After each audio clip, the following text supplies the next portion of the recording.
Assalomu alaykum do'stlar. Sizlar bilan doimgidek Azizbek Xo'jamurotov va bizning bugungi navbatdagi videomizda hamsterdan keyin airdrop o'yinlariga qaytmayman deb o'zimga o'zim va'da bergandim. Lekin hozir bu o'ziga mani tortayotgan narsa bu o'zbekistonliklar tarafdan, to'liq o'zbekcha o'zbek so'mida pul to'laydigan, bu listing bo'lishini kutadimi yoki yo'q bilmayman. Xullas, buni o'zbekchada pul chiqarib olish mumkin. O'zbekistonda har qanday so'm tushadigan plastik kartaga chiqarsa bo'ladi deb menga airdrop botni tashiyverishdi. Xo'p, mayli bitta ko'raychi deb ko'rganimda haqiqatan yaxshi. Lekin nima deyishimiz mumkin, serverlari kichikligi va u platforma, o'sha airdropni o'zini shaxsiy serveri yoki boshqada kattaroq joyga joylashmagan pand beryapti. Tap qilib bosgan paytda o'zidan o'zi telefon, sizda iPhone yoki S25 Ultra bo'lmaydimi, baribir qotib qolyapti. Mani telefonim byudjetniy seriya bo'lgani uchun qotyapti deb ko'pchilik o'ylashi mumkin. Uni o'ynayotgan paytda yo'q. U hozir yonimdagi insonlar, hamkasblarim bilan bitta joyda tekshirib ko'rdigan paytimizda, men o'zim maslahatim bilan u bosib u yerga kirib ko'rishdi. iPhone'da ham xuddi shunaqa problema bo'lyapti. U S25da ham, Redmi flagman seriyalarida ham hammasida bir go'r, u hech qanaqa telefonga aloqasi yo'q ekan. Qotishlar bor. Endi yaqin orada to'g'rilansa kerak. Xo'p, ko'p gapirmasdan biza asosiy anaqaga o'tamiz, videoni mohiyatiga. Bu sizlarga to'g'ridan to'g'ri ko'rsatmasdan bu nimaligi haqida tushuncha berib o'tib ketyapman. Demak, videoni davom ettiramiz. O'tirgan bo'lsangiz qulayroq joyga joylashib oling. Biz boshladik. Xullas, mana o'sha Limon Cash nomli botga o'tib oldik, airdrop botga. Bu yerda oddiy hamsterga o'xshab mana shu yerni bitta ezasa ketdi. Уже web3 ilovasi orqali ishlaydi, platformasi orqali. Mana Limon Cash. Mana bu yerdagi tekushi balans degani bu, menimcha, nima deyishimiz mumkin? Bu yerdagi bu 2300 so'm bo'lsa kerak. Mani urvenim endi bu birinchi urven. Hali buni anaqasigacha ulgurganim yo'q. Mana 20 million so'm, 600 ming so'm, xullas hammasini anaqa qilish mumkin ekan. Darajani qanday oshirishni, upgrade qilishni bilmadim, lekin men yokida bu yerda zadaniyalarni bajargandan keyin bizlarni urvenimiz oshadimi, nimaligini hozir tushunmadim. Endi keyinchalik buni tushunib, qanday nima qilishini tushungandan keyin albatta sizlarga ham beraman. Mani fikrimcha bu mana shu 150 ming so'm to'lashimiz kerak 3-4 darajaga o'tishimiz uchun. O'shaning uchun bu anaqa bo'lyapti. Bu yerda asosan Druziyaga ko'p pul beryapti. Mana bu yechib olsa bo'ladi deb ko'rsatayotgan joyi mana shu yerga karta raqamni yoz deydi. Bu yerga summa. Endi bu amal qilish muddatini yozib, yana rasvo bo'lyapman. Bu yerda 75 ming so'm chiqarib olishinglar kerak deyapti. Bu yerda kami. Endi bu yerda sizlarni anaqalarda yo'q deydi. Agar mana shu 75 ming yoki 150 mingdan baland bo'lsa, qilib ko'ringlar, balki tushib qolarman. Masalan, hozir men yig'sam ham mana shu sizlar mani nomimdan Druziya bosasizlar, o'sha Druziya orqali kelsa, endi men harakat qilib ko'raman va yechayotgan jarayonimni ham videoga olaman. Mana shunaqa qilib bosgan paytda mana qanaqadir qotishlar yuz beryapti. Mana energiyasi 300, har bitta bosganimizdan nechtadan ketyapti bilmadim. Endi mana tugab qoldi. Xo'p, bu yerda bizaga VIP anaqani ol deyapti. Bu yerda mana Zuhra kanaliga obuna bo'l, u yoqqa kursiga yo'q. Mana shu anaqaga yozilib yurmanglar. Mana shu hozir kurs deydi. Mana shu Zuhra deb boshlanadigan anaqaga yozilaman deb yurmanglar mana. Shu. Bu yerda vazifalar, zadaniyalar bo'limida ham chiqadi. Lekin bu yerga yozishlarni maslahat bermayman. Ya'ni bu o'zim kirmadim. Ya'ni bu o'zim kirmasam ham bu yerda nima deyishimiz mumkin?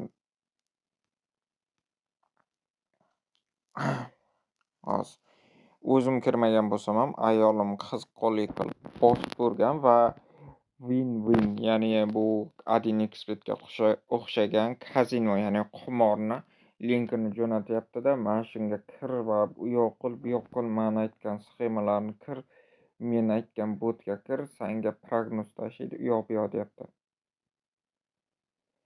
O'shaning uchun bu yerga kirib o'tirmanglar, mana 10 daqiqalik o'qishni o'qing, hamkorlikni boshlang. U hamkorlikni boshlang deyotgan sizlarga qimorni anaqasi. Lekin boshlagan o'zim o'ynamayman, просто так kirdimi, kirdi. Qiladigan bo'lsanglar, shu yerda qilishinglar mumkin. Bu yerda sizlarga 800 ming beraman deyapti. Lekin boshlang. Xo'p, bu yerga sizlarga o'z bitta do'stingizni taklif qiling deyapti. Xo'p deb bitta do'stingizni taklif qilasiz. Xullas, hammasi 5 ta do'stingizni taklif qilganingizdan keyin VIP darajaga chiqargansiz. Xullas, ko'p yo'qlar. Zuhra kanaliga obuna bo'lganingizga 4 ming beraman deyapti. Xullas, bosishinglar kerak. Bu yerda reklama ko'rishingiz mumkin. Men reklamani DNS server orqali bu video anaqalarida bor. Mana shu pastrog'iga tushsangiz yoki mana shu videodan keyin 3-4 ta videodan keyin chiqishi mumkin. Ya'ni reklamalarni bloklab tashlasangiz, YouTube kanalini reklamasi chiqishi mumkin.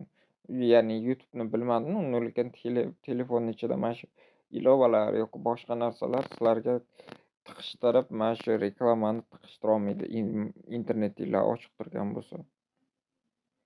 O'sha narsani qila olmaydi.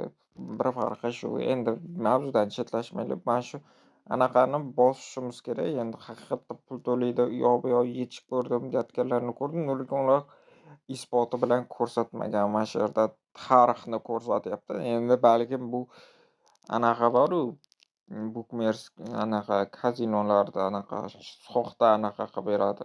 Demo shot. O'shandan chiqarib olindi qilib o'sha anaqa tarix chiqarib bergandir, bilmayman balki. Va hammasi ham bo'lishi mumkin. Mana shu kazinoni tiqishtirayotgan odamdan reklama olgani uchun ham men bu sal o'shani anaqa qilishga sal qo'rqyapman. O'shaning uchun bu yerda sizlar o'zinglarni anaqanglarni ishlab ko'ringlar. Endi bosib ishlaysizlarmi? O'shanaqa holatda ishlatib ko'ringlar. Balki ishlar, balki yo'q, bilmadim endi. Balkim o'zi tanishlaringiz ko'p bo'lsa, olib keladigan referalingiz ko'p bo'lsa, referaldan ishlab ko'ringlar. Meni ishongan odamim sizlar, hurmatli obunacholarim, va sizlarga ishonib mana shu anaqani ko'ryapman. Men o'zim ham hali bilmayman, ba'zi 100% garant o'ynanglar demayman. Просто tak qiziqishga sinab ko'ringlar. Atak bu vaqtinglarni o'g'irlab berib va hamsterga o'xshatib o'shani ishga aylantirib bosib yurmanglar. Просто tak ko'ringlar. Men Notcoin'dan просто tak ko'ringlar degan paytimda yaxshi natija chiqqandi. Men o'zim haftasiga bitta bosib $70 yaqin pul chiqarib olgandim. Просто tak haftasiga 1-2 bosib qo'yib $70 chiqargandan keyin просто menga airdroplar mavzusi yoqib, keyin tap hamster, tap swap haqida videolar joylanavergan. Men o'sha anaqani yo'qotib yuborganman. Keyin jahlim chiqib, oxirgi mana shu listing paytidagi o'sha g'irromliklari, ya'ni 1,5 yil kuttirib, o'sha 1,5 yilmi, o'sha 7 oymi kuttiradi va o'sha kuttirganiga yarasha menga, masalan, men 200 ta referral chiqargan odamga menga 150 ming so'm beryapti. Ya'ni $10 pul o'shani beryapti-da menga.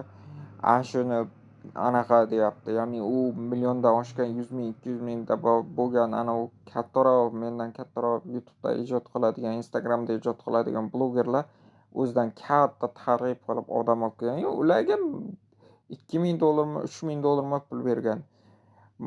Referalga qarab berilmaydi, u yoq bu yoq darajaga qarab beriladi, u yoq bu yoq deb oxirida baribir referalni tiqqan. O'shaning uchun Просто tak odamlarni kiydirgani uchun odamlar uni reytingi keskin tushib ketdi. Hamster u katta miqyosidagi o'yin bo'lgani uchun, u hammani tiliga, mashhurlikka erishgani uchun juda katta auditoriya to'plagandi. Uniyam ko'tiga tiqdi hammasi xullas. Undan keyin vobshem TapSwap'ga ishonmay qoldim. TapSwap man o'sha akkauntlarni o'chirib, airdrop bosgan akkauntlarimni o'chirib, yangitdan ochib, boshqa narsalarni qilib yurgan paytimdayam uni listingini kutib yurgan odamlarni videosi chiqqandi YouTube'da, yangi blogerlarni mani izdoshlarim, ya'ni orqamdan kelayotgan, ya'ni yangi o'sib kelayotgan blogerlar. O'shalar kutib yurganini ko'rganim, bu endi chiqmagan bo'lsa endi nimasiga chiqadi deb 3 oydan keyin ko'rdim-da, u hamster anaqa bo'lgandan keyin. Даже bu TapSwap ancha oldin ko'ringan, ya'ni 1 yildan oshib ketgan narsani haliyam chiqarmagan. Menimcha listing bo'lmagan ham bo'lsa kerak. Bilmayman, TapSwapni kim sotdi, kim nima qildi bilmayman. Xullas, uni o'chirib yuborganman. Anchagina bor edi. 80 millionmi, 90 milliondanmi tanga bor edi u yerda. U просто bosilgandan ham yig'ilgan, Druziyadan ham yig'ilgan, xullas anchagina bor edi. U ketdi o'shandan keyin. Shuning uchun do'stlar, o'zinglar bilasizlar. Men hozir o'zimdan bo'lib o'tgan istoriyani aytib berdim. Просто tak qiziqishga bosib ko'ringlar. Men da'vat qilmayman. Endi o'zinglar bilasizlar. Men hozir sizlar orqali, sizlarning yordaminglarda buni ishonarlimi yoki yo'q sinab ko'rmoqchiman. Mana shu videoning tagida meni referalim turibdi. Bosib o'tsanglar xursand bo'lardim. Agarda yo'q sangim anaqa qilmayman, o'zim qidirib topaman desanglar, poiskda mana shu hozir ko'rsataman. Mana buni yopib olinglar. Limon cash deb yozsanglar chiqadi mana. Bu username. Xohlaganingizcha. Men просто tak tavsiya qiluvchiman. Men hech menga reklama berib qo'ygan joyi yo'q, reklama sotib olgan joyi yo'q. Просто tak ko'rsatyapman men. Ishonish, ishonmaslik o'zinglarga havola. Xullas, bosinglar.